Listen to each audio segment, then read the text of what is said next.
Assalamualaikum warahmatullahi wabarakatuh.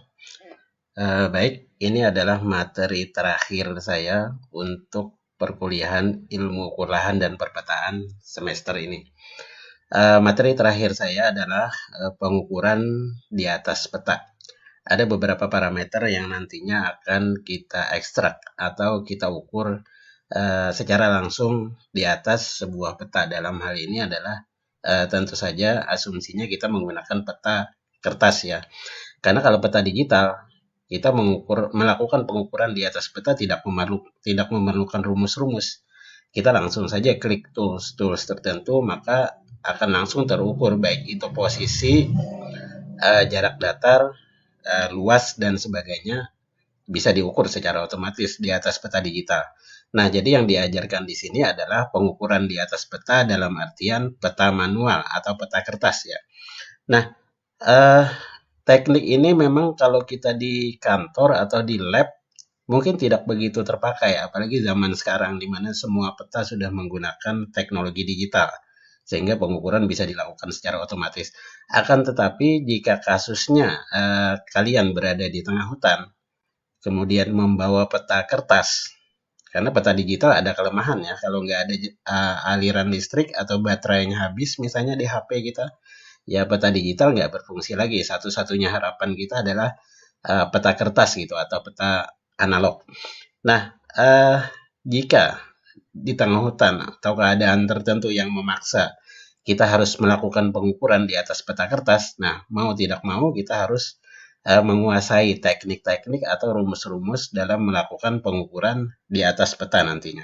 Jadi materi hari ini saya tegaskan itu khusus untuk pengukuran di atas peta kertas ya, yang nantinya dapat kalian praktekkan pada saat PKL jika memang diperlukannya. Baik, ini adalah outline materi yang akan kita bahas. Ya mungkin tidak semuanya karena keterbatasan waktu ya. Nanti yang penting-penting dulu, mungkin pengukuran luas itu tidak sempat waktunya. Nah, eh, yang pertama itu adalah pengukuran posisi. Nanti akan saya kasih beberapa titik, satu atau dua titik di atas peta yang diplot secara sembarang, kemudian kita cari koordinatnya. Selanjutnya pengukuran elevasi atau ketinggian tempat di atas permukaan bumi. Kemudian penempatan titik koordinat peta di atas peta, ini adalah kebalikan dari yang pertama. Kalau yang pertama itu diketahui titik, dicari koordinat. Kalau yang ketiga adalah diketahui koordinat, kemudian diminta menempatkan titik di atas peta. Yang keempat pengukuran sudut, yang kelima pengukuran jarak, yang keenam pengukuran luas jika memang waktunya memungkinkan ya. Nah, mungkin nanti saya menyampaikannya tidak akan urut sesuai outline ini. Mungkin nanti pengukuran posisi dulu, kemudian jarak, berikutnya azimut, kemudian elevasi dan seterusnya. Nanti akan kita bahas lebih jauh. Baik, untuk materi pertama adalah pengukuran posisi koordinat suatu titik yang diplot di atas peta. Nah, di layar ini sudah bisa kita lihat sebuah peta, ya petanya sederhana ya, hanya ada garis kontur, kemudian ada beberapa titik yang sudah ditetapkan di sana. Yang pertama kita lihat dulu sistem koordinatnya, kemudian skalanya dan sebagainya. Nah, ini ada keterangan di bawah bahwa sistem koordinatnya adalah Universal Transverse Mercator atau UTM. Ini datum geodetik ya, World Geodetic System 1984 pada zona 50 M. Nah, Kalsel itu masuk, masih ingat ya, Kalsel masuk zona 50 M karena memang ini daerah Kalsel petanya. Nah, kita lihat ini adalah X-nya. Ingat sistem koordinat UTM itu menyerupai sistem koordinat Cartesius. Koordinatnya memuat angka X dan Y. Ini adalah X-nya, ini adalah Y-nya. Ini dibaca 392.000 meter timur, kemudian kalau ini dibaca 9.845.500 meter utara. Seperti itu koordinat UTM. Nah, di sini ada dua titik ya, ada dua titik. Ada titik A yang diplot sembarang, katakanlah ini titik sampel kita atau titik apa gitu di atas peta, kemudian ada titik B. Nah, di bawah ini ada instruksi, tidak semuanya akan kita kerjakan. Yang pertama itu adalah tentukan posisi koordinat titik A dan titik B yang ada di atas peta tadi dalam UTM. Jadi koordinatnya yang diminta adalah dalam koordinat UTM. Berarti kita akan mencari XA, YA, dan XB, YB. Nah, bagaimana cara mencari koordinat titik A dan titik B di atas peta? Yang pertama kita lihat titik A itu dia berada di antara koordinat berapa dan berapa begitu. Kita lihat X-nya dulu. Titik A itu ada di sini. Berarti secara logika untuk X-nya dia pasti lebih dari 392.000 dan pasti kurang dari 392.500. Begitu kan logikanya, karena titiknya di sini di antara ini dan ini. Maka pasti nilai X-nya nanti di antara ini dan ini. Tidak mungkin kurang dari ini atau lebih dari ini misalnya. Tidak mungkin, nggak masuk logika gitu. Itu untuk X-nya pasti nanti 392.000 sekian gitu, kurang dari ini. Kemudian Y-nya juga begitu. Ketika kita lihat titik A ini, Y-nya antara ini dan ini. Maka pasti nanti koordinat Y-nya untuk YA itu berarti 9.846.000 sekian-sekian. Dan pasti kurang dari ini. Gitu. Pasti kurang dari ini koordinatnya. Nah, bagaimana langkah-langkahnya? Karena ini peta kertas, ya, bukan peta digital. Ya. Karena ini peta kertas, kita memerlukan penggaris. Kita memerlukan bantuan penggaris. Nah, akan saya gunakan penggaris digital di sini. Misalnya, yang pertama kita cari adalah XA-nya dulu. XA-nya dulu kita cari. Baru nanti YA. Bagaimana cara mencari XA? Pertama kita gunakan penggaris. Kita gunakan penggaris ya. Nah, kita ukur dulu garis jarak ya, jarak titik A. Kita ukur dulu interval grid di atas peta. Ini interval grid maksudnya jarak antara garis ini dan garis ini di atas peta. Berapa senti atau berapa mili? Terserah mau senti ya senti, mau mili ya mili. Yang penting kalau senti konsisten, senti terus. Kalau mili konsisten, milimeter terus satuannya. Kita ukur dulu pakai penggaris dari sini ke sini. Nah, karena penggaris digital ini nggak ada notasinya, ya kita misalkan saja dari sini ke sini, dari garis ini ke sini. Misalnya kita katakan saja interval gridnya adalah 7 cm misalnya. Kita tulis interval gridnya untuk yang X itu adalah 7 cm. Saya tulis di sini ya. Kekecilan. Saya besarkan dulu pulpennya. Oke. Mungkin pakai yang ini ya. Oke. Saya tulis di samping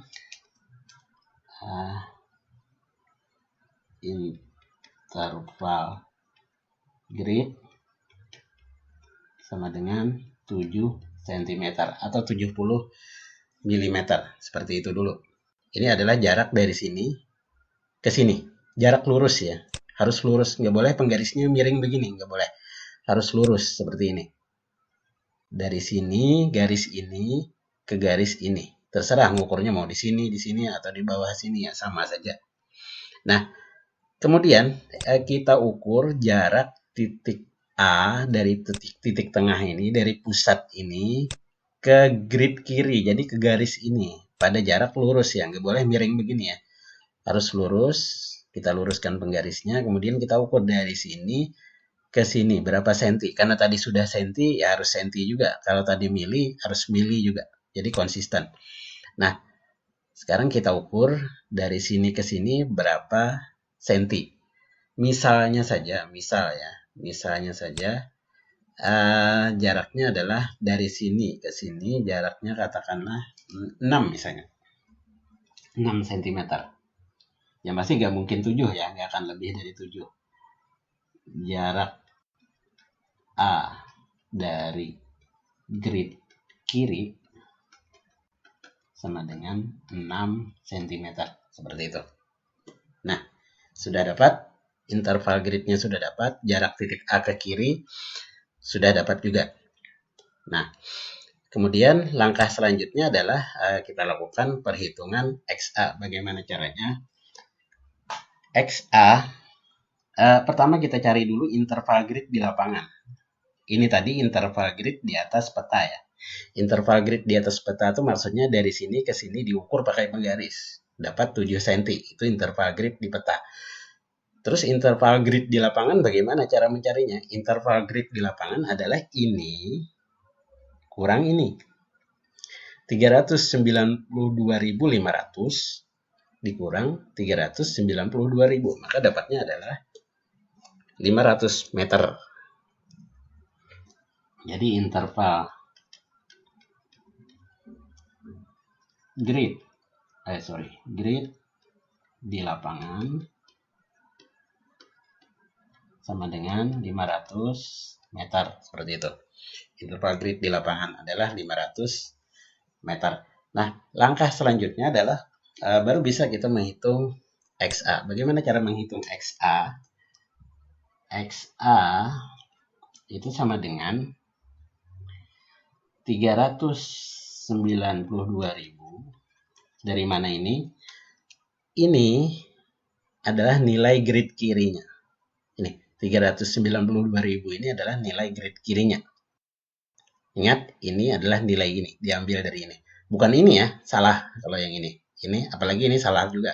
Harus di sebelah kirinya. Nah, ini. Ditambah interval grid di lapangan berapa? Interval grid di lapangan adalah 500 ya. 500 dikali 6/7 cm. 500 adalah interval grid di lapangan. 6 dari mana? 6 adalah jarak dari titik A ke grid kiri. 7-nya yang mana? 7 adalah interval grid. Jadi ini per ini. Jarak titik A di pusat titik A ini ke grid kiri dibagi interval grid di atas peta dikali interval grid di lapangan.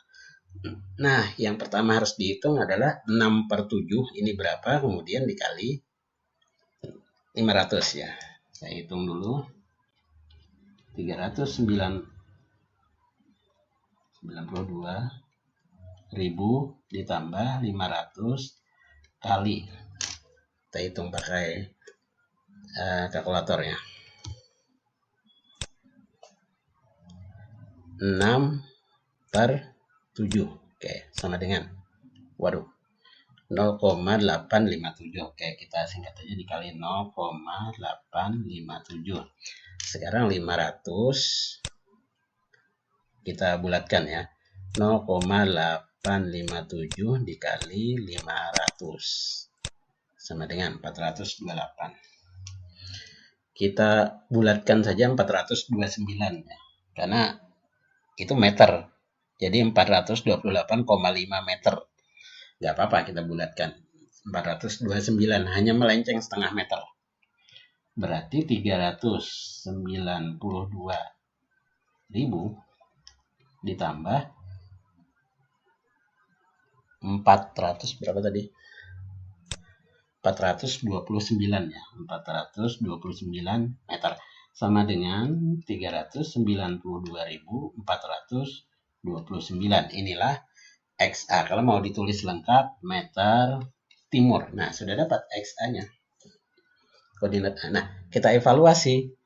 Ingat, titik A tadi untuk X-nya harus lebih dari ini, harus kurang dari ini. Kenapa? Karena dia di antara ini dan ini untuk X-nya. Kita lihat sekarang.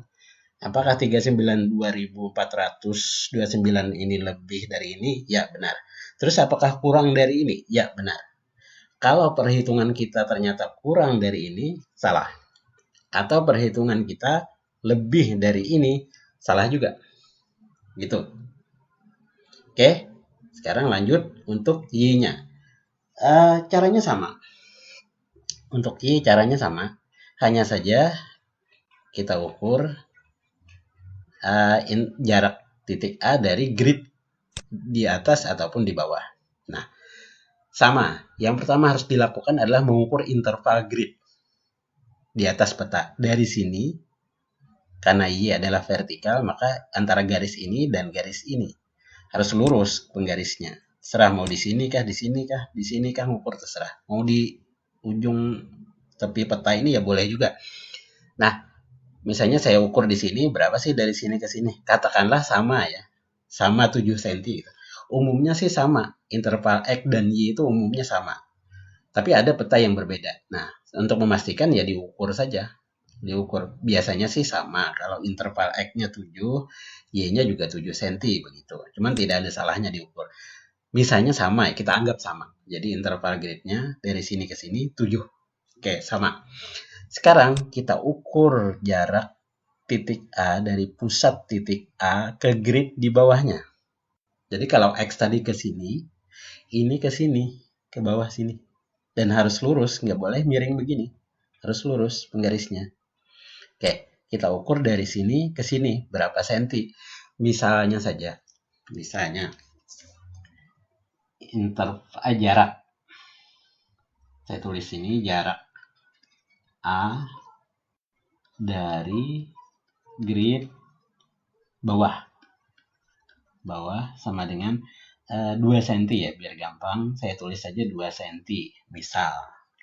Nah, selanjutnya kita ukur sama kayak X tadi, kita ukur interval untuk Y-nya di lapangan. Caranya adalah ini 9.846.500 meter dikurang 9.846.000 meter.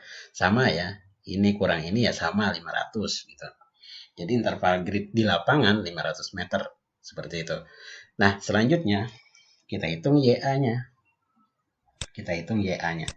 Oke, YA sama dengan ini, kita ambil angka ini. Jadi nilai Y di bawah titik A. 9.846.000 ditambah interval grid di lapangan 500 dikali 2/7. Nah, duanya dari mana? Duanya adalah jarak dari titik A, pusat titik A ini ke grid di bawahnya, 2 cm. Sekarang kita bagi 2/7 itu berapa ya? 2/7 sama dengan, oke, kita bulatkan saja misalnya 0,286. Berarti 9.846.000 tambah 500 kali berapa tadi? 0,286. Oke, 286. Nah, sama dengan 9.846.000 ditambah. Nah, 500 dikali 0,286 sama dengan 143. Oke, 143. Ini tambah ini sama dengan 9.846.143. Kalau mau ditulis notasinya adalah meter utara. Nah, dapat sudah I-nya. Kita evaluasi benar atau salah. Secara logika sama dengan X, secara logika karena ini berada di antara ini dan ini, maka YA itu harus lebih dari ini, harus kurang dari ini. Benarkah? Ini 9.046.143. Benar lebih dari ini dan benar kurang dari ini. Oke, sudah dapat XI. Kalau mau ditulis lengkap, koordinat titik A itu adalah 50M 392.429 meter timur, 9.846.143 meter utara. Nah, seperti itu cara penulisan koordinat UTM untuk titik A. Oke, bagaimana dengan titik B? Sama. Caranya sama. Untuk ini sudah dapat titik A ya, koordinatnya ya. Bagaimana dengan titik B? Sama, hanya saja nanti dari sini ke sini untuk X-nya, kemudian untuk Y-nya dari sini ke sini. Oke, sudah paham? Kenapa harus ke kiri dan ke bawah, ke kiri, ke bawah. Bolehkah ke atas, ke kanan, dan ke atas? Jawabannya boleh. Kapan kita harus ke atas dan ke kanan? Kalau ke kiri tidak memungkinkan. Misalnya titik A terletak di sini. Titik A terletak di sini. Maka ke kiri nggak mungkin, karena ini bukan grid kiri, ini adalah tepi peta. Maka tidak mungkin kita ke kiri dan ke bawah. Satu-satunya cara adalah ke kanan dan ke atas. Terus bagaimana perhitungannya? Sama. Cuman bedanya adalah kurang. Kalau XA-nya mengukurnya ke kanan, maka nanti bukan tambah, melainkan kurang. Jadi di sini diganti kurang. Kalau ngukurnya dari sini ke sini, ini tadi 6 ya, berarti 1 cm ya. Dari sini ke sini 1 cm, maka kurang. Hasilnya pasti sama. Jadi baik ke kiri maupun ke kanan, hasilnya pasti sama. Hanya saja kalau ke kanan dari sini ke sini, itu rumusnya jadi kurang. Begitu juga untuk Y-nya. Jika Y-nya kita mengukurnya ke atas, dari sini ke sini, nih, dari sini ke sini, maka rumus di sini ini adalah kurang.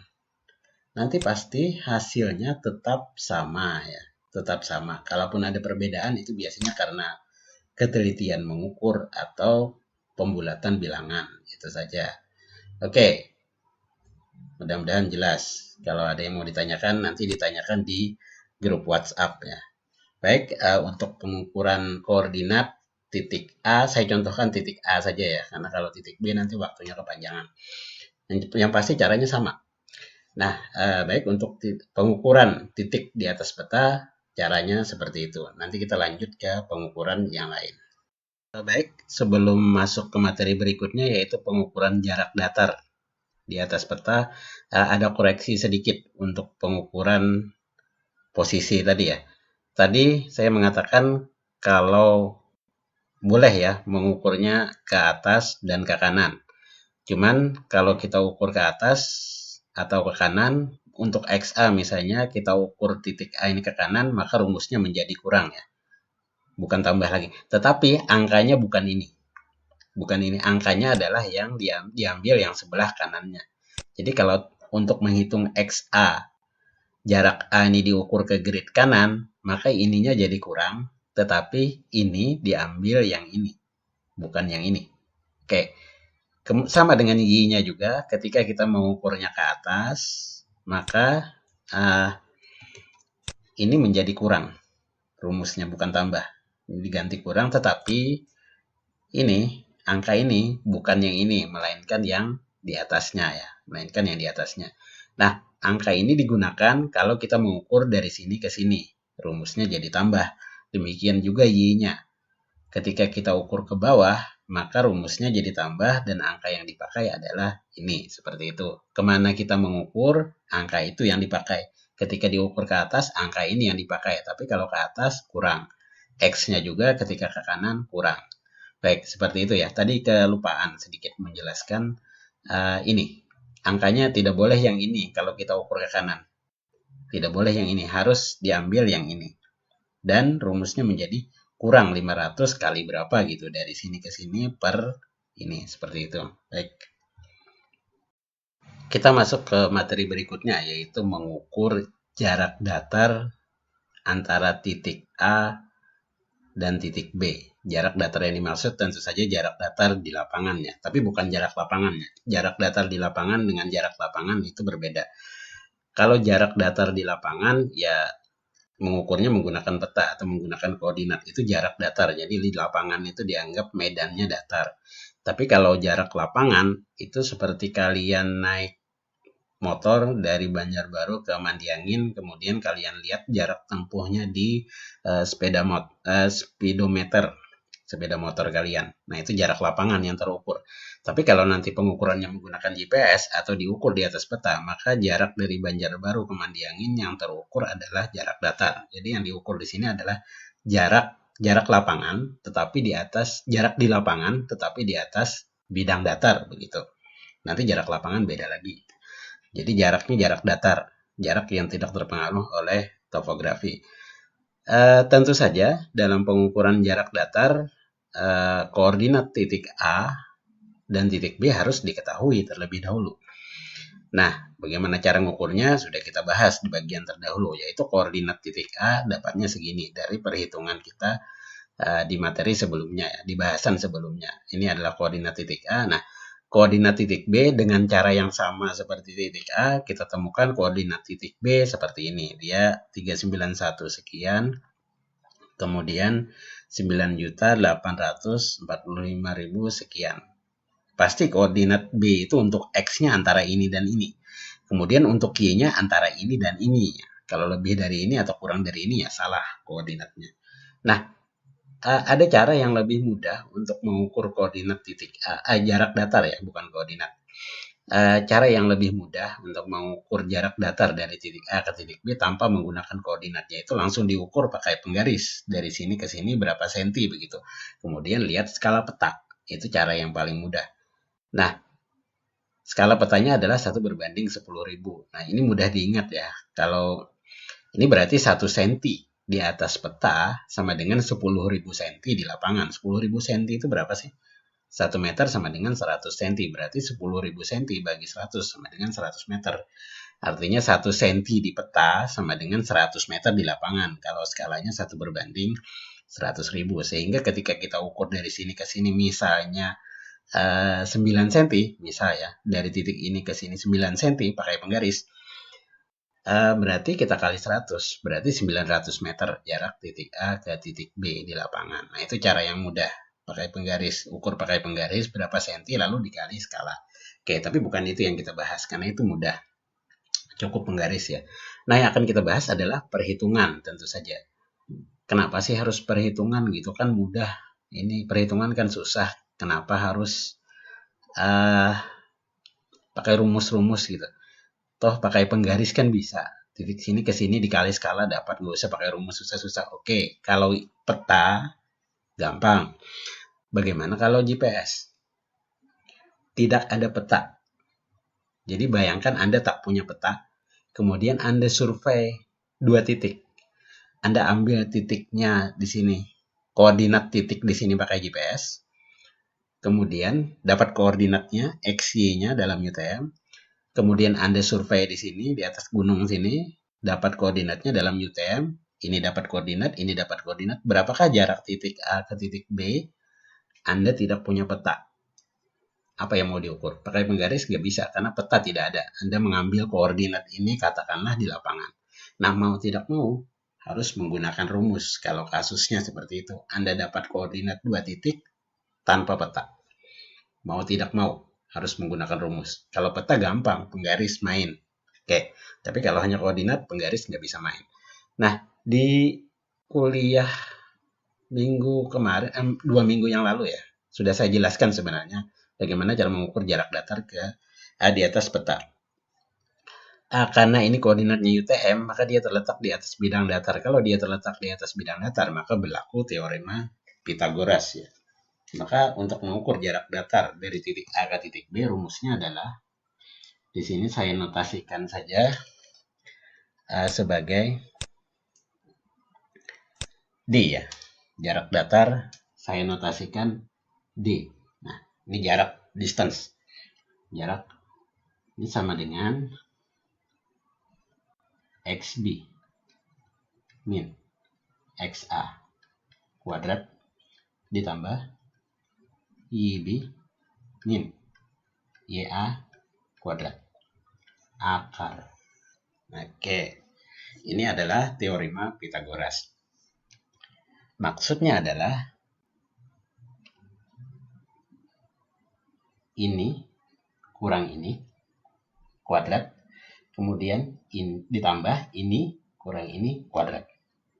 Oke, sekarang kita hitung. Ini saya langsung pakai Excel saja menghitungnya ya, biar cepat. Dan kalau saya tulis kayaknya terlalu lama. Yang pasti ini kurang ini kuadrat, kemudian ini kurang ini kuadrat. Jumlahkan, akarkan. Seperti itu. Oke, ini titik A, ini titik B. Saya tulis begini saja. Ini X, ini Y. Nah, biar gampang. XA adalah 392,429. Oke. YA adalah 9.846.143. Kalau kalian nggak terbiasa menggunakan Excel, ya pakai kalkulator silahkan. Nanti dimandangin ya. Kalaupun harus begini ya kalkulator ya. Karena PKL biasanya nggak boleh bawa laptop. Nah, kemudian 9.845.923. Oke. Terus bagaimana cara ngitung di Excel? Kalau kalkulator ya ini kurang ini kuadrat. Ditambah ini kurang ini kuadrat, kemudian akar. Nah, kalau di Excel seperti ini. Sama dengan ini kurang ini kuadrat. Nah, tanda ini kuadrat ya. Ini kalau di keyboard laptop itu Shift 6. Oke. Dapatnya segitu. XB min XA kuadrat. Selanjutnya YB min YA pangkat 2 kuadrat. Oke.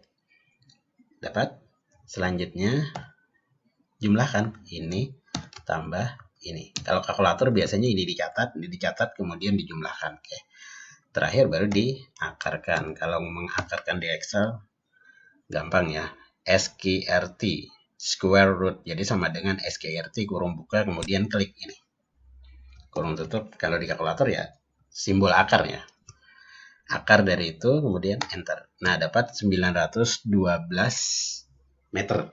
Nah, ketemunya adalah sama dengan 900 berapa tadi? 12,9 ya. 12,9 meter. Sorry, lupa mengganti warna tinta ya. Harusnya hitam tadi. Nah, itulah jarak datar dari titik A ke B di lapangan. Jadi jarak datar dari A ke B di lapangan adalah 912,9 meter. Seperti itu. Nah, tidak terlalu susah. Hanya kalkulator. Memang kalau manual agak susah. Hanya kalkulator atau komputer ya pakai Excel. Ataupun kalkulator yang ada di dalam komputer bisa. Pertanyaannya sekarang, bolehkah kebalik? Ini kan XB min XA tambah YB min YA. Bolehkah kebalik? XA min XB kuadrat ditambah YA min YB kuadrat dibalik. Bolehkah seperti itu? Jawabannya boleh. Kenapa? Kalau XB min XA hasilnya positif, XA min XB hasilnya negatif. Tetapi karena ini kuadrat, maka nggak ngaruh. Ingat minus 2 kuadrat dengan 2 kuadrat sama. 2 kuadrat ya 4, minus 2 kuadrat ya 4. Kenapa seperti itu? Yang namanya jarak ya dari A ke B 912 meter. Dari B ke A ya sama. Sama, logikanya kan gitu. Dari Fakultas Kehutanan ke Fakultas Perikanan jaraknya 30 meter. Bagaimana jarak dari Fakultas Perikanan ke Kehutanan? Ya sama. 30 meter. Ya mungkin jarak dari A ke B sekian beda dengan jarak dari B ke A yang nggak mungkin, pasti sama. Artinya ketukar nggak ada masalah. Mau X A min X B terus di sini Y B min Y A ya tidak ada masalah karena kuadrat ini yang membuat hasilnya sama ya. Jaraknya sama, nggak akan negatif hasilnya. Oke. Kalau mau membuktikan ini benar atau salah karena ini ada petanya ya tinggal diukur tadi dari sini ke sini. Misalnya dapat 9 cm sekian kali skala gitu, 900 meter sekian. Seperti itu. Metode mengukur jarak datar di atas peta. Nah, ini rumus ini untuk yang zonanya sama. 50M, 50M. Kalau zonanya berbeda, agak susah rumusnya. Itu tidak kita bahas di sini. Oke, demikian materi untuk mengukur jarak datar. Kita lihat dulu perbedaan antara jarak datar di lapangan dengan jarak lapangan. Tadi kita sudah melakukan perhitungan jarak datar di lapangan. Jarak datar di lapangan dihitung menggunakan koordinat.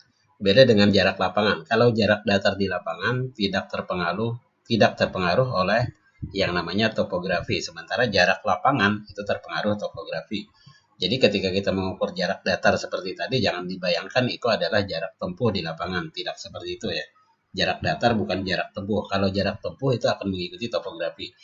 Nah, ini misalnya saya perlihatkan contoh topografi permukaan bumi. Misalnya titik A ada di sini, kemudian titik B ada di puncak sini. Nah, Jarak datar itu jarak yang terukur di atas bidang datar, sedangkan jarak lapangan itu ya seperti ini, jarak tempuh. Kalau jarak datar itu dari sini ke sini, sementara jarak lapangan itu mengikuti kontur dari lapangan ini. Dan tentu saja jika lapangannya tidak datar, maka jarak lapangan selalu lebih panjang daripada jarak datar. Seperti itu kira-kira. Nah, kalau kalian naik sepeda motor dari Banjarbaru ke Mandiangin, kalian lihat speedometer kalian, maka jarak yang terukur adalah jarak lapangan ya. Baik, seperti itu gambaran perbedaan antara jarak datar dengan jarak lapangan. Materi berikutnya adalah tentang pengukuran sudut horizontal ya. Yang namanya sudut, ada sudut horizontal, ada sudut vertikal. Sudut vertikal nanti kemiringan lereng. Sudut horizontal adalah azimut atau dengan kata lain arah kompas. Tadi kita sudah tahu dari perhitungan jarak datar, diketahui bahwa jarak datar dari titik A ke titik B di lapangan adalah 912,9 meter. Di sini saya tulis DAB ya, atau distance dari A ke B. Jarak datarnya adalah 912,9 meter. Sudah tahu nih jarak datar dari A ke B. Tapi ketika kalian berada di lapangan, misalnya berada di titik A, kalian sedang berdiri di titik A di lapangan, mau ke titik B, arahnya kemana gitu. Kalau saya harus nembak kompas, nembaknya berapa derajat dari titik A ke titik B. Nah, karena ini ada peta, ya memang gampang ya, tinggal diukur pakai busur, ketemu azimut dari titik A ke titik B. Kalau ada peta. Tapi kalau tidak ada peta, kalian berdua misalnya, ini kalian, ini teman kalian, dua-duanya megang GPS, dua-duanya dapat koordinat. Si B ngasih koordinat saya sekian-sekian dari titik A di titik B. Sementara si A mau ke B menggunakan koordinat, nembak kompasnya berapa derajat gitu. Nembak kompasnya berapa derajat, itu yang kita cari dari A ke B, azimut dari A ke B. Nah, sebelum ke sana, ya saya rasa sudah tahu lah ya bagaimana metode pengukuran arah atau azimut menggunakan kompas yang umum kita gunakan. Nah, utara, timur, selatan, barat ya. Ini pakai bahasa Inggris ya, north, east, south, west. Utara tentu saja 0 derajat. Ini kompas yang umumnya kita gunakan di Indonesia. Kemudian timur ke sini 90 derajat, searah jarum jam ya. Selatan 180 derajat, barat 270 derajat, kembali lagi ke utara 360 derajat atau kembali ke 0 derajat seperti jamnya. Oke, ini dulu dimantapkan ya, walaupun saya yakin kalian sudah pernah dengar gitu.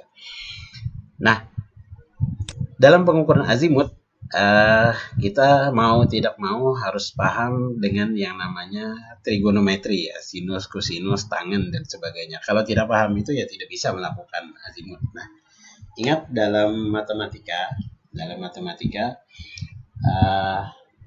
konsep sinus, kosinus, tangen dan sebagainya, konsep trigonometri. Oke, kita ulang dulu ya.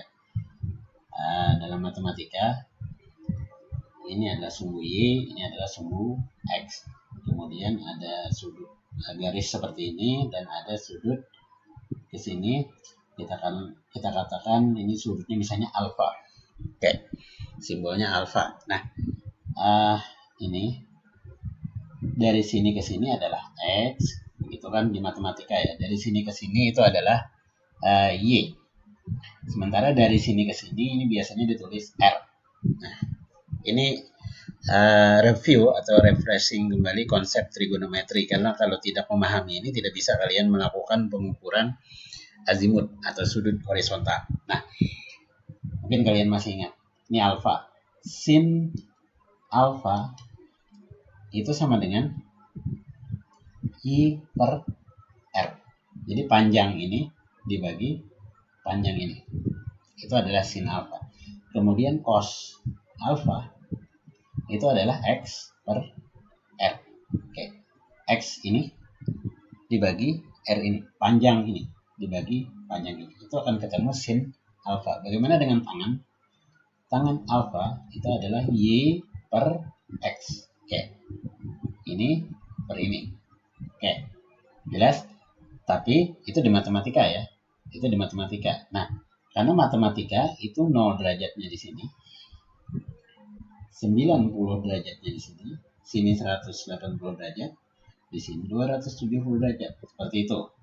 Nah, sementara kompas itu sedikit berbeda aturannya. Dia 0 derajatnya bukan di sini. Untuk kompas 0 derajatnya bukan di X ini, tetapi utara. Ini kan utara ya kalau kompas. Saya ganti warna tintanya dulu. Kompas kan ini utara, ini timur, ini selatan, ini barat. Nah, nolnya di sini kan untuk utara, untuk kompas. Kemudian di sini 90 derajat, di sini 180 derajat, di sini 270 derajat. Jadi berbeda dengan matematika. Kalau matematika sudutnya di sini. Arah pengukuran sudut untuk matematika adalah dari sumbu X, dari sini ke sini. Sedangkan arah pengukuran sudut untuk kompas, sudut ini adalah dari sini ke sini. Alfanya di sini untuk kompas. Nah, itu berbeda sedikit. Nah, maka rumusnya pun berubah. Rumus ini pun berubah untuk kompas karena arahnya berlawanan arah. Kalau matematika dia berlawanan arah jarum jam, tapi kalau kompas dia searah jarum jam, maunya di atas. Maka untuk mengukur sudut alfa yang merah ini itu berubah, itu sin alfa itu sama dengan bukan y per r tetapi x per r. Kemudian cos alfa itu adalah y per r, malah balik ya, malah kebalikan dari ini antara sin. Nah, sama tangan juga begitu, tangan alfa itu bukan y per x melainkan x per y. Kenapa begitu? Karena sudutnya di sini. Nah, tangan alfa itu adalah ini per ini, x per y, bukan x per r ya, x per y. Nah, sekarang kalian fokus ke tangan alfa karena inilah yang akan kita gunakan dalam pengukuran sudut horizontal. Walaupun menggunakan sin dan cos bisa juga, tapi lebih mudah menggunakan tangan, lebih simpel. Ingat, ini adalah azimut, arah kompas. Tangan alfa itu sama dengan x per y. Oke, itu dulu. Ingat kembali bahwa tangan alfa ini adalah azimut atau arah kompas. Tangan alfa adalah x per y. Maka alfa atau azimutnya sendiri adalah arcus tangan x per y. Apa itu arcus tangan? Arcus tangan adalah kebalikan dari tangan. Jadi kalau misalnya tangan 45 derajat itu sama dengan 1, maka arcus tangan 1 sama dengan 45 derajat. Jadi kebalikannya. Nah, kalau di kalkulator arcus tangan itu ya tergantung kalkulatornya. Kadang ada tulisan atan atau inverse tangan atau sip tangan, tergantung kalkulator. Nanti saya ajarin ngitungnya pakai Excel ya. Nah, yang kita cari adalah alfa, bukan tangan alfa. Yang kita cari adalah alfanya atau azimut. Nah, seperti apa rumusnya? Yang kita cari adalah alfa dari A ke B. Arah kompas dari titik A ke titik B. Alfa AB sama dengan arcus tangan. Oke, ingat tangan adalah x per y. Maka azimut dari titik A ke titik B adalah arcus tangan xb min xa per yb min ya. Jadi arcus tangan ini kurang ini per ini kurang ini. Oke. Sekarang kita hitung dulu. Kita ngitungnya pakai Excel aja biar cepat. Kalkulator bisa juga sih, cuman agak lambat. Sekarang saya hitung atas bawahnya dulu. Oke. XB min XA berarti XB min XA. Ketemu. Oke, XB min XA. Selanjutnya adalah YB min YA. Oke, ketemu. Nah, selanjutnya dibagi XB min XA dibagi YB min YA. Oke, saya bagi ini dibagi ini. Nah, itu hasilnya 4, sekian-sekian. Setelah dibagi baru arkus tangan. Kalau di kalkulator, ketik ini kemudian shift tangan atau inverse INV, biasanya tombolnya inverse tangan. Cuman kalau di Excel itu gini. Nah, ATAN. Ini adalah singkatan dari arkus tangan. Klik di sini. Oke. Nah, ketemu azimutnya, tapi ini bukan derajat ya. Ini dalam radian karena Excel itu radian. Oke. Harus kita konversi ke derajat. Kalau pakai Excel ya, kalau pakai kalkulator biasanya langsung derajat keluarnya. Ketika shift tangan atau input tangan keluarnya langsung derajat. Karena pakai Excel keluarnya radian, harus kita konversi derajat. Nah, ketemu.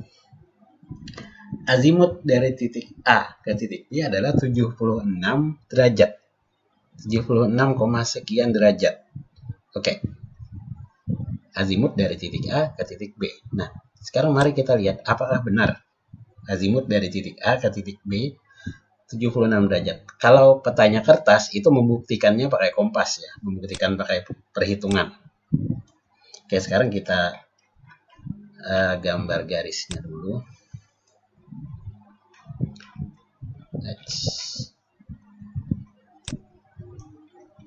Bagaimana cara membuktikan perhitungan kita benar atau tidak? Ditulis dulu ya, 76 kita bulatkan. 76 derajat kita bulatkan saja. Oke, ketemu sudah azimutnya atau arah kompasnya 76 derajat. Oke. Nah, gambar garisnya dulu. Oke. Oke. Ingat, azimut atau arah kompas selalu diukur dari utara. Selalu diukur dari utara.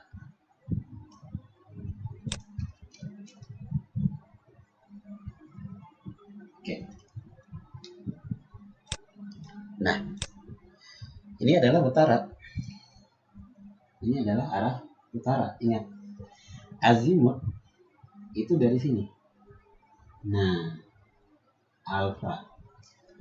Sekarang masuk akal tidak hasilnya 76 derajat? Masuk akal tidak? Dari sini ke sini 76 derajat. Sepertinya tidak masuk akal ya. Dari mana tahunya? Karena dari sini ke sini itu sudah 90 derajat. Dari utara ke timur sudah 90 derajat. Sini barat. Kemudian dari sini ke sini sudah 180 derajat selatan. Ke sini harusnya mendekati 270 derajat. Harusnya. Terus di mana salahnya perhitungan? Oke, bukan salah ya. Perhitungannya tidak ada yang salah. Sekarang kita mengenal konsep kuadran. Kuadran. Oke. Harusnya lurus gambarnya. Utara, timur, selatan, barat. Kompas. Ini disebut kuadran 1. Ini disebut kuadran 2. Ini disebut kuadran 3. Ini disebut kuadran 4. Nah, kuadran 1 azimutnya adalah alfa. Nanti saya jelaskan. Kuadran 2 azimutnya adalah 180 derajat kurang alfa. Kuadran 3 azimutnya adalah 180 derajat ditambah alfa. Kuadran 4 azimutnya adalah 360 derajat dikurang alfa. Maksudnya apa itu? Kalau hasil perhitungannya ini ada di kuadran 1, maka yang keluar ini sudah azimut alfa. Kalau hasil perhitungan ini berada di kuadran 2, maka yang keluar ini bukan azimut. Harus 180 kurang ini. Sementara kalau kuadran 3 harus 180 tambah hasil perhitungan. Sementara kalau kuadran 4 itu 360 derajat kurang hasil perhitungan. Pertanyaannya sekarang dari mana kita tahunya kuadran 1, 2, 3, 4? Kuadran 1 itu X-nya plus, nih, plus, Y-nya juga plus. Nih. Ingat koordinat kartesius, kalau di sebelah sini berarti plus, plus. Kuadran 2, X-nya plus, Y-nya minus. Kuadran 3, X-nya minus, Y-nya minus. Kuadran 4, X-nya minus, Y-nya plus. Maksudnya apa ini? Maksudnya, jika ini kurang ini menghasilkan plus, ini kurang ini menghasilkan plus, maka itu di kuadran 1. Kuadran 1. Jika ini kurang ini plus, kemudian ini kurang ini minus, maka itu di kuadran 2. Jika ini kurang ini minus, kemudian ini kurang ini minus juga, itu berada di kuadran 3. Nah, sementara jika ini kurang ini minus, ini kurang ini plus, itu berarti di kuadran 4. Sekarang ini ada di kuadran berapa? Tadi ini kurang ini minus hasilnya. Kemudian ini kurang ini minus juga. Perhatikan. Ini kurang ini minus. Terlihat ini angkanya lebih kecil, ini lebih besar. Minus lah hasilnya. Begitu juga dengan Y-nya. Ini angkanya lebih kecil dikurang dengan angka yang lebih besar, hasilnya minus. Oh, ternyata X dan Y kedua-duanya minus. Itu berarti ada di kuadran 3. Karena kedua-duanya menghasilkan minus, maka dia berada di kuadran 3. Kalau berada di kuadran 3, maka ini bukan azimut. Azimutnya adalah 180. Nih, lihat nih. 180 derajat ditambah 76 derajat. Berapa ini? Ini sama dengan 256 derajat. Inilah arah kompas. Arah dari sini, dari utara ke sini 256 derajat. Benar kan? Karena ini barat 270 derajat. Ke sini 180 derajat. Nih. Ke sini 256 derajat. Seperti itu. Kenapa harus 180 derajat ditambah alfa? Karena ada di kuadran 3. Oke. Nah, 256 derajat ini adalah arah kompas. Artinya kalau Anda berada di titik A, di lapangannya, Anda berada di titik A, mau ke titik B, maka Anda nembak kompasnya adalah 256 derajat. Begitu. Kalau pada perhitungan jarak, itu boleh terbalik. Ingat tadi, D sama dengan akar XB min XA kuadrat ditambah YB min YA kuadrat. Boleh dibalik, XA min XB kuadrat. Karena jarak dari A ke B dengan jarak dari B ke A pasti sama, gitu logikanya. Nah, untuk azimut tidak boleh. Azimut tidak boleh. Kenapa? Sebab karena arah kompas dari A ke B tidak sama dengan arah kompas dari B ke A. Nah, jika yang dicari adalah azimut dari A ke B, maka rumusnya adalah XB min XA per YB min YA. Ingat, kalau azimutnya A ke B. Tapi kalau kebalikan, saya berada di titik B di lapangan, mau ke titik A, nembak kompasnya berapa, itu maka dibalik, alfa BA. Di sini arkus tangan XA min XB per YA min YB. Jadi untuk azimut tidak bolak-balik seperti jarak. Kalau jarak sama, dari A ke B dengan dari B ke A sama. Tapi kalau arah kompas beda. Dari A ke B dengan dari B ke A beda. Ini kalau dari B ke A, secara logika tidak akan sampai 90 derajat. Ini utara, ke sana, arah kompasnya tidak sampai 90 derajat. Coba aja hitung.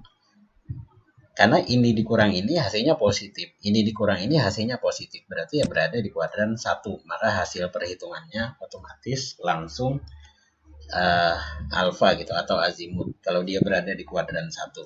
Seperti itu perhitungan azimut. Jadi tidak boleh terbalik. Oke. Materi berikutnya adalah pengukuran elevasi atau ketinggian tempat yang diukur dari atas permukaan laut. Nah, di sini kita diminta mengukur elevasi dari titik A, elevasi titik A maupun elevasi titik B. Nah, dalam pengukuran elevasi atau ketinggian tempat, sebenarnya caranya mirip dengan pengukuran koordinat seperti materi yang pertama tadi. Hanya saja yang diperhatikan bukan grid, bukan dari grid ke grid, tetapi yang diperhatikan adalah garis kontur. Di materi minggu kemarin sudah dijelaskan kontur itu apa. Kontur adalah garis yang melewati tempat dengan ketinggian sama. Nah, ini adalah garis kontur yang berwarna merah, ini garis kontur. Ini berarti 375 meter di atas permukaan laut. Ini adalah 400 meter. Ini intervalnya 25 meter ya. Dari sini ke sini 25 meter. Interval kontur, beda tingginya. Nah, berarti sepanjang garis ini ketinggiannya adalah 400 meter. Sepanjang garis ini adalah 425 meter. Jika kita lihat dari A ke B ini kayaknya naik ke atas gunung ya. Yang 300 di sini 700-an ini kayaknya puncak di sini nih. Naik ke atas gunung. Nah, ingat garis kontur kalau dia jarang berarti dia landai, artinya mendekati datar, sementara jika dia rapat dia curam gitu. Lereknya terjal. Nah, kita diminta mengukur elevasi baik titik A maupun titik B. Bagaimana tekniknya? Sebenarnya sama dengan mengukur koordinat, hanya yang diperhatikan adalah grid. Yang pertama, kita perhatikan dulu titik A ini tempatnya di mana. Dia berada di antara kontur ketinggian 375 meter dan kontur ketinggian 400 meter di atas permukaan laut. Secara logika, pastilah titik A ini ketinggiannya di atas ini, di bawah ini. Jadi tidak akan kurang dari ini dan tidak akan lebih dari ini. Tuh, kita mengira-ngiranya seperti itu. Selanjutnya bagaimana? Kita ingat dulu interval konturnya berapa? Ini 75 ya. Biasanya interval kontur itu seragam. Pasti 25 semuanya. Dari sini ke sini 25 meter ya. 400 kurang 375. Atau 425 kurang 400. Interval konturnya 25 meter. Nah, yang harus kita lakukan sekarang adalah mengukur sama seperti koordinat ya, hanya dari grid ke grid. Oke. Ini dulu.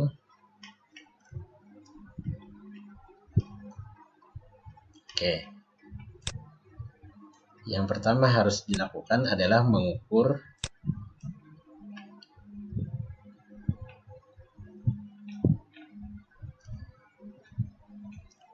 jarak antar kontur ya. Jarak antar kontur di atas peta. Nah, dari sini. Nah, ini harus tegak lurus kontur. Bukan tidak lagi memperhatikan grid ya. Yang diperhatikan adalah kontur. Ini konturnya tegak lurusnya ke sana. Dari sini ke sana.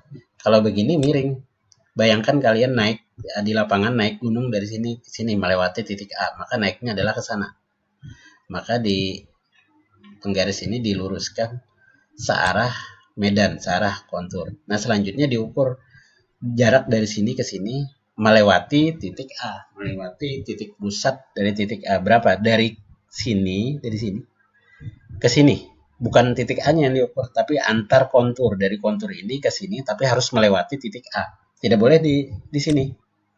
Jadi harus melewati titik A. Diukur berapa senti atau berapa mili. Misalnya supaya lebih gampang dalam mili aja ya. Nah, saya tulis misalnya hasil pengukurannya katakanlah berapa ya, biar gampang sembarang saja, misalnya 8 mm. Oke. Ketemulah jarak dari sini ke sini 8 mili. Kalau pakai mili harus konsisten mili. Dari sini ke sini. Selanjutnya saya ukur dari pusat titik A ke kontur yang di bawahnya. Berapa mili dari sini ke sini. Misalnya 3,5 mili. Dari pusat titik A ke kontur di bawahnya. 3,5 mm. Oke. Nah, selanjutnya elevasi titik A, biasanya elevasi itu ditulis Z ya. ZA. Elevasi titik A itu adalah, karena tadi ngukurnya ke sini, maka angka ini yang dipakai.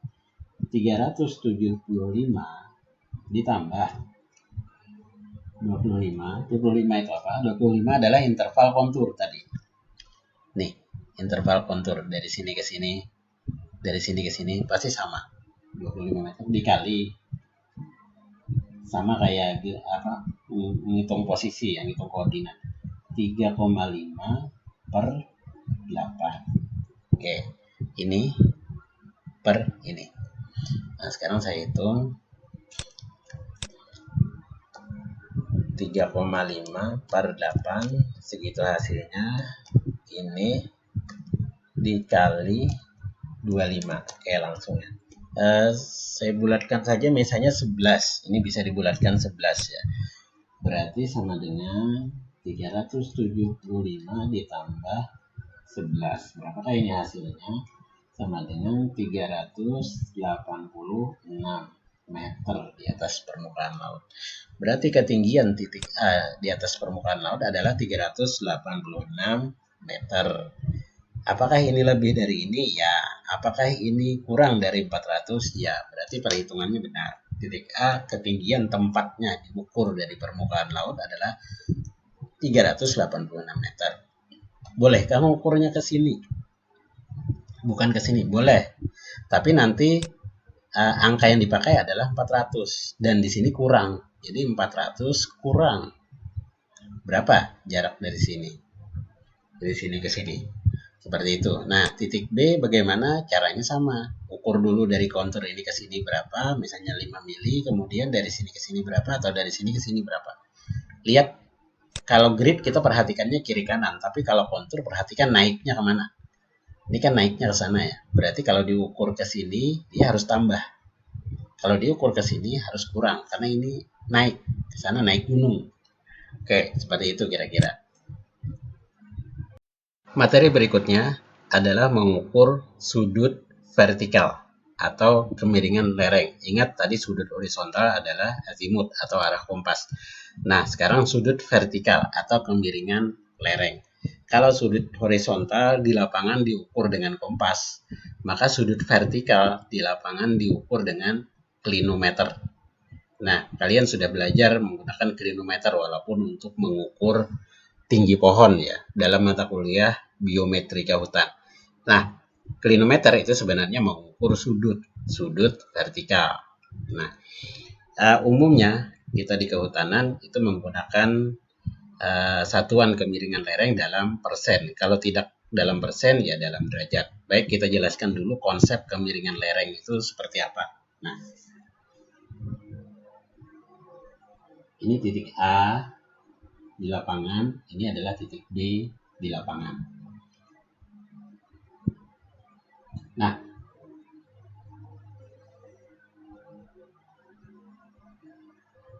posisi B-nya di sini sebenarnya di lapangan, bukan di sini ya. Ini hanya penulisan saja, posisinya di sini. Jadi dari A ke B itu naik gunung. Jadi bayangkan ini lereng bukit atau lereng gunung. Dari sini ke sana naik. Nah, yang dimaksud dengan kemiringan lereng adalah ini, bersudut dari sini ke sini. Kita supaya beda dengan azimut ya, kita sebut saja theta. Kemiringan azimut tadi kan alfa, ini kita sebut theta saja. Mungkin di buku beda notasinya. Nah, sudut vertikal adalah dari sini ke sini. Jadi kita ini naik gunung. Ini Banjarbaru, sini Madiangin. Nah, naik gunung. Nah, kemiringan lereng adalah dari sini ke sini. Kalau pakai derajat, itu ya seperti kompas ngitungnya. Jadi kalau datar 0 derajat, kalau satuan kemiringan lereng derajatnya. Kemudian kalau tegak 90 derajat. Ingat, klinometer itu ada dua skala pengukuran, sebelah kiri derajat, sebelah kanan persen. Nah, kalau ke sana 0 derajat, ke sana 90 derajat. Sehingga di sini pasti antara 0 dan 90 derajat kalau pakai derajat. Sekarang pertanyaannya kalau pakai persen bagaimana? Kalau pakai persen, pertama, ini adalah jarak datar. Kita sebut D. Ini adalah beda tinggi, kita sebut saja delta H. Oh sorry, tadi tinggi Z ya. Tinggi Z, bukan H. Berarti sekarang delta Z. Nah, boleh delta H atau delta Z. Tadi sudah terlanjur Z. Berarti ketinggian beda tinggi ya, bukan ketinggian. Kalau ketinggian Z beda tinggi adalah delta Z. Beda tinggi itu adalah nanti ini kurang ini gitu, beda tinggi. Sementara ini adalah jarak lapangan. Kita simbolkan saja J. Ini jarak lapangan. Ini adalah jarak datar, ini beda tinggi. Kemiringan lereng dalam persen itu sama dengan beda tinggi. Ini delta ya. Beda tinggi dibagi jarak datar. Jadi kalau jarak datar dari A ke B misalnya 1 kilo atau 1000 meter, dikali 100%, tinggal ya, kali 100%. Jadi jarak kemiringan lereng dalam persen adalah beda tinggi dibagi jarak datar dikali 100%. Misalnya jarak datar dari A ke B adalah 1000 meter. Kemudian beda tinggi antara titik B dan titik A misalnya 200 meter. Beda tingginya 200 meter. Beda tinggi ya, bukan ketinggian. Kalau beda tinggi 200 meter itu berarti misalnya di sini tingginya 400 meter di atas permukaan laut titik A, berarti titik B 600 meter gitu, di atas permukaan laut. Nah, beda tingginya 200 kan. Ini kurang ini 200 meter. Nah, maka kemiringan lerengnya adalah 200 per 1000 dikali 100% sama dengan 20%. Seperti itu kemiringan lereng dalam persen. Maka kemiringan theta ini adalah 20% kalau dalam persen ya. Oke, sampai di sini paham dulu konsep kemiringan lereng dalam persen. Dan kemiringan lereng dalam persen ini paling sering ditanyakan pada saat sidang skripsi atau ujian komprehensif. Jadi harus hati-hati kalian. Khususnya jika skripsi kalian memuat pengukuran lereng. Misalnya skripsi kalian tentang ilmu tanah. Dalam pengambilan sampel tanah biasanya diukur lereng. Nah, sering dosen penguji itu pada saat ujian komprehensif bertanya, kemiringan lereng 5% itu artinya apa? Sering bertanya seperti itu. Apa arti dari kemiringan lereng 5%? Kemiringan lereng 5% itu berarti jika kita di lapangan berjalan pada jarak 100 meter, ketinggian bertambah 5 meter. Paham maksudnya ya? Kita berjalan pada jarak datar 100 meter, bertambah tinggi 5 meter. Maka itu kemiringannya 5%. Kenapa? 5 per 100, 5 per 100 kali 100%, 5%. Ini paling sering ditanyakan pada saat ujian komprehensif. Apa arti kemiringan lereng 5%? Kemiringan lereng 5% adalah jika kita berjalan pada jarak datar 100 meter, ketinggian naik atau turun juga bisa. Naik atau turun 5 meter. Maka itu adalah kemiringan lerengnya dikatakan 5%. Dan untuk kita kehutanan, itu hampir tidak pernah menggunakan kemiringan lereng dalam satuan derajat. Karena membayangkan di lapangan susah. Kita selalu menggunakan satuan persen. Nanti kita jelaskan hubungan antara derajat dengan persen, termasuk bagaimana sih cara mengkonversinya dari derajat ke persen atau sebaliknya. Nah, kenapa kita kehutanan cenderung menggunakan kemiringan lereng dalam persen? Karena mudah tadi mengira-ngira. Kemiringan lereng 30% misalnya. Wah, curam sekali itu. Kemiringan lereng 30% itu kita berjalan 100 meter, bertambah tinggi atau bertambah rendah 30 meter. Naik gunung curam itu kalau kemiringan lereng 30% itu. Oke, seperti itu konsep kemiringan lereng dalam derajat maupun persen. Nah, sekarang seperti apa hubungannya gitu, derajat ke persen? Kalau diketahui derajat, maka mengkonversi persennya adalah yang diketahui kemiringan lereng dalam derajat, maka mengkonversinya adalah tangan theta kali 100%. Diketahui kemiringan lereng 30 derajat, maka tangan 30 derajat kali 100%. Berapa tangan 30 derajat? Hitung aja sendiri pakai kalkulator. Tangan 30 derajat berapa? Pakai kalkulator kali 100% ketemu dalam persen. Sekarang kalau sebaliknya, kemiringan lereng yang diketahui persen, mengkonversinya ke derajat bagaimana? Nah, ini pakai arkus tangan, kemiringan dalam persen dibagi 100. Oke. Nih, tadi diketahui nih.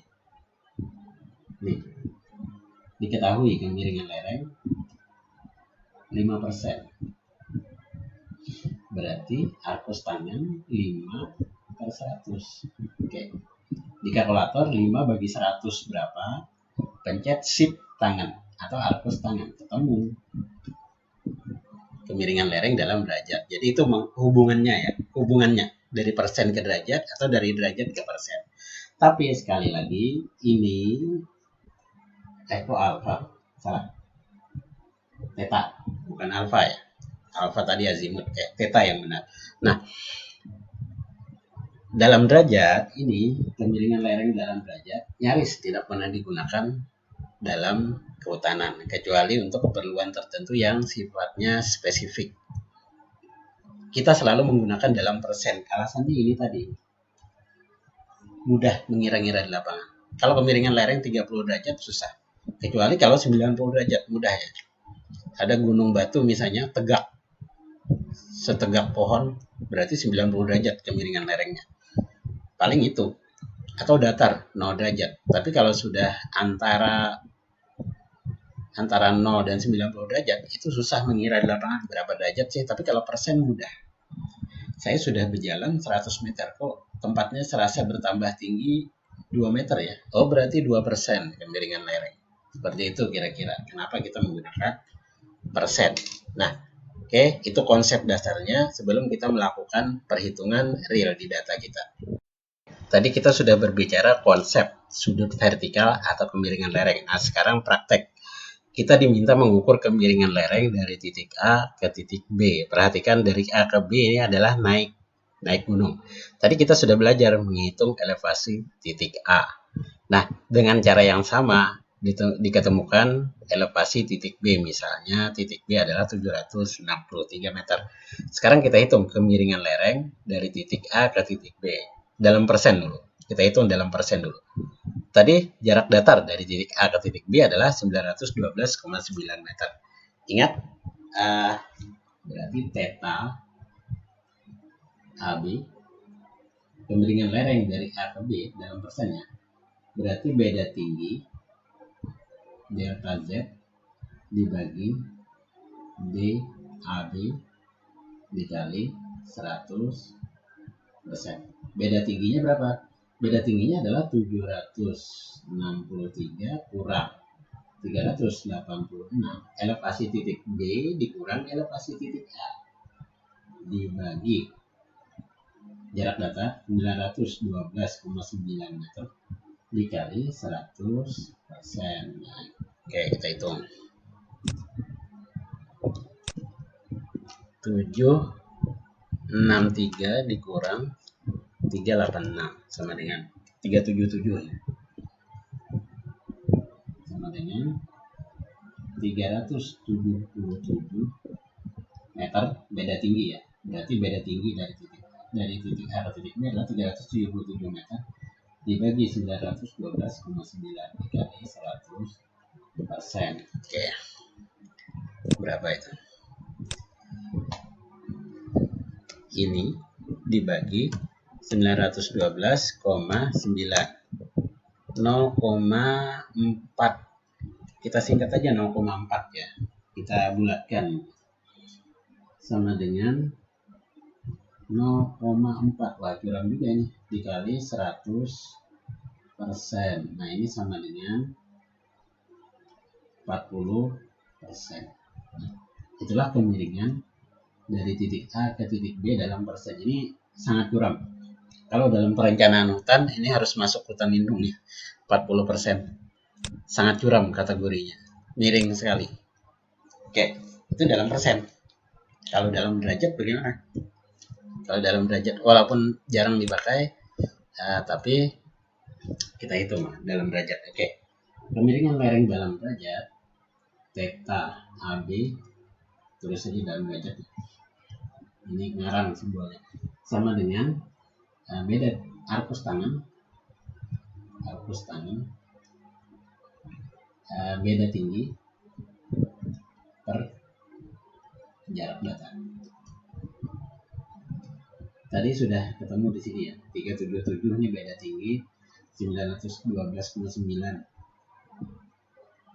Itu jarak datar dibagi itu 0,4 ya pembagiannya. Jadi langsung saja saya arkus tangan 0,4. Berapa hasilnya?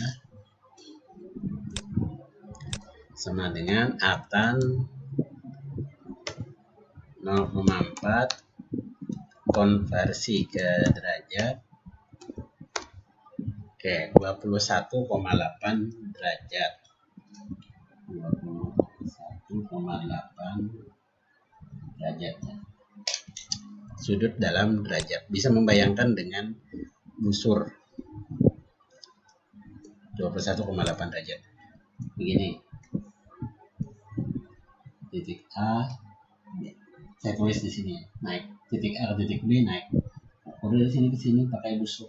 Itu akan ketemu 21,8 derajat. Pakai busur. Oke, seperti itu kemiringan lereng. Jadi kita harus tahu dulu jarak datar dari A ke B, kemudian beda tinggi. Artinya harus tahu ketinggian titik A dan ketinggian titik B. Seperti itu kira-kira konsep perhitungan sudut vertikal atau kemiringan lereng. Sekali lagi, kita umumnya selalu menggunakan satuan persen ya. Derajat agak susah di lapangan. Nah, seperti itu perhitungan kemiringan lereng. Materi berikutnya adalah kebalikan dari materi yang pertama. Materi yang pertama adalah diketahui titik. Diketahui titik, kemudian disuruh mencari koordinat X dan Y. Sementara yang materi yang akan kita bahas ini adalah kebalikannya, yaitu diketahui koordinat. Dalam hal ini adalah koordinat titik C dengan koordinat UTM seperti ini. Disuruh menempatkan ke sini, di mana letak C itu di dalam peta ini. Seperti itu kira-kira konsepnya. Jadi kebalikan. Kalau yang pertama tadi mencari koordinat titik yang diketahui. Sekarang koordinatnya yang diketahui, titiknya di mana gitu. Di sini. Pertama, kita mengira-ngira dulu. Titik C ini di mana posisinya? Ini titik C ya. 392, 228 kira-kira di mana gitu. Di kotak yang mana nih? Di grid ini di kotak yang mana? Pertama, X-nya 392, 228. Oke, sepertinya lebih dari ini ya. Lebih dari ini, artinya ke kanan dari ini. Namun dia kurang dari ini. Nah, berarti X-nya antara ini dan ini. Oke. Sekarang Y-nya. Y-nya di mana ya? 9845, 94548, 9845. Oke, lebih dari ini. Oke, titik C itu lebih dari ini. Dan kurang dari ini. Perhatikan angkanya. Untuk Y-nya. Nah, sudah dapat kita kira-kira. Berarti titik C jatuh di sini. Jatuh di dalam kotak ini. Somewhere di sini. Satu tempat di sini C-nya. Di mana? Kita belum tahu, bisa di sini, di sini, di sini, di sini. Pasti di sini. Dari mana taunya? Dari kisaran nilai ini. Karena nilai X-nya antara ini dan ini, sementara nilai Y-nya adalah antara ini dan ini. Itu wajib diketahui dulu. Jika tidak, nggak bisa kita melakukan perhitungan. Oke, saya tulis dulu ke atas biar gampang menghitung. XC sama dengan 392,228 meter. YC sama dengan 9845,548. Oke, ini ya. Oke. Sekarang tadi dia jatuhnya di sini pasti. Oke. Karena jatuhnya di sini, maka kita sudah tahu bahwa grid kirinya ini, grid bawahnya ini. Itu harus tahu dulu. Atau grid kanannya ini, grid atasnya ini. Boleh, mau pakai grid, mau kombinasi kanan atas, mau kombinasi kiri bawah silahkan. Atau campur-campur, kiri atas, kanan bawah silahkan. Saya jelaskan satu contoh saja, kita menggunakan kombinasi kiri dan bawah. Nah, tadi di materi awal kita sudah tahu bahwa jarak dari sini ke sini 7 cm, demikian juga jarak dari sini ke sini 7 cm ya. Ingat interval grid di awal 7 cm. Saya tulis saja lagi ya. Interval grid di peta sama dengan 7 cm. Sudah tahu kita. Nah, karena kita tahu titik C di sini, grid kirinya ini, nah terus kita juga tahu interval grid di lapangan adalah 500 meter. Ini kurang ini. Interval. Ini di peta ya. Grid di lapangan sama dengan 500 meter. Oke. Sekarang kita pakai angka yang ini untuk X-nya. Berarti 392,228 nih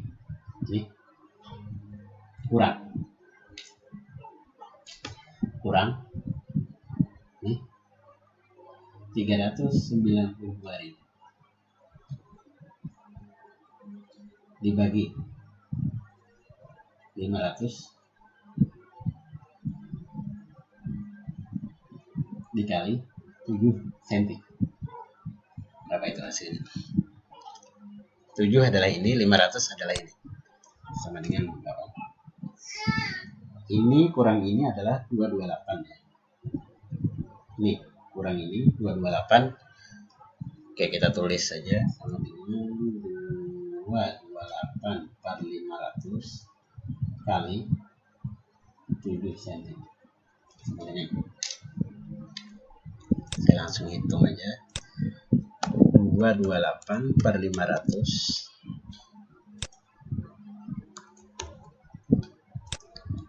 kali 7 sama dengan 3,2 ya. 3,2. Oke. 3,2. Oke. Itu dulu, itu untuk X-nya. Sekarang lanjut ke Y-nya. Oke. Kita pakai grid bawah. Jadi ini angka ini dikurang ini. Oke.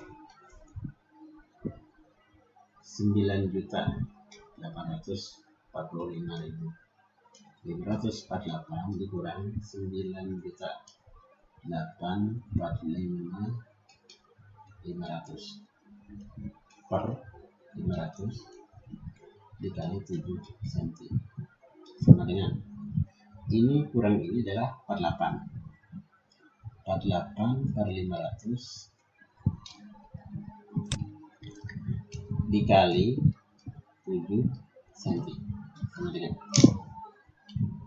48 per 500 sama dengan 48 dibagi 500 dikali 7. Ketemu boleh dibulatkan 0,7 ya. Di situ 0,67. Ketemunya adalah 0,7. 0,7. Nah. Oke. Saya tulis di sini aja ya. 3,2 untuk X-nya 3,2 kemudian 0,7. Oke. Nih dari hasil ini X. Oke. Ini 3,2 0,7. Karena tadi menggunakan senti, maka ini satuannya senti. 3,2. Maksudnya apa ini? Maksudnya titik C itu dari sini ke sini 3,7 cm dari sini ke sini. Kemudian dari sini ke sini 0,7 cm. Disinilah titik C. Oke. Kok 3,2? 3,2. Salah tulis ya. 3,2 nih. Nih. Nah, nih. 3,2 cm diukur pakai penggaris lurus sejajar garis ini lurus dari sini ke sini 3,2 cm kemudian dari sini ke sini 7 mili atau 0,7 cm. Disitulah plotting dari titik C dengan koordinat sekian. Ini plotkan di atas peta nih. Titik C dengan koordinat sekian di petanya di sini posisinya. Nah, seperti itu kira-kira. Terus apa sih gunanya ini? Apa gunanya yang seperti ini? Misal salah satu ya, gunanya ya banyak. Saya contohkan salah satu saja. Kalian bawa peta kertas